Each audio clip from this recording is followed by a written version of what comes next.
INC, no, na yung ating mga kapatid sa INC. So ako po ay nirerespeto ko po. Natakot ba tayo doon na sinasabi nila kuno na 2 million, 1.5 million? Natakot ba tayo doon?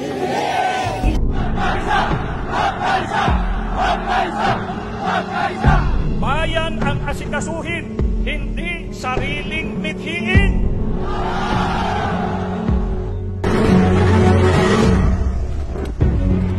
Gusto po natin iparinig sa mga nasa pamahalaan ang damdamin ng sambayanan. Gising kami! Pakiulit nga po!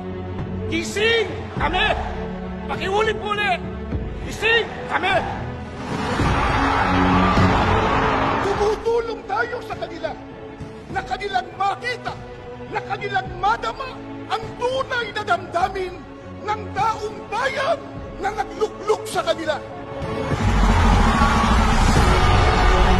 Kaya para sa kapakanan ng kapwa-tao at mga mamamayan, dapat isang tabi ang mga pansariling kapakanan at mga personal na ambisyon.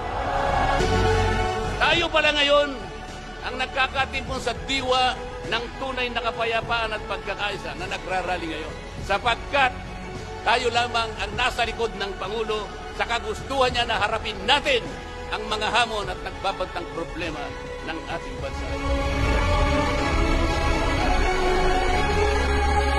Dito natin ito ay isa pong konkretong pagpapakita ng ating suporta sa pahayag ng Pangulo ng Republika ng Pilipinas, kagalang-galang Ferdinand Marcos Jr., sa kanyang pahayag na hindi siya sumasang-ayon sa isinusulong na impeachment laban sa pangalawang Pangulo, Sara Duterte. Hindi tayo natatakot doon. Dahil minority lang yun, mas marami ang gusto ng impeachment, tama ba? Okay. Yung karapatan sa pamamahayag, karapatan naman ng bawat individual, yung magpahayag no, kung ano man yung kanilang mga saloobin, lalong-lalo na sa nangyayari sa ating pamahalaan o kaya yung gusto nilang mangyari sa ating bansa.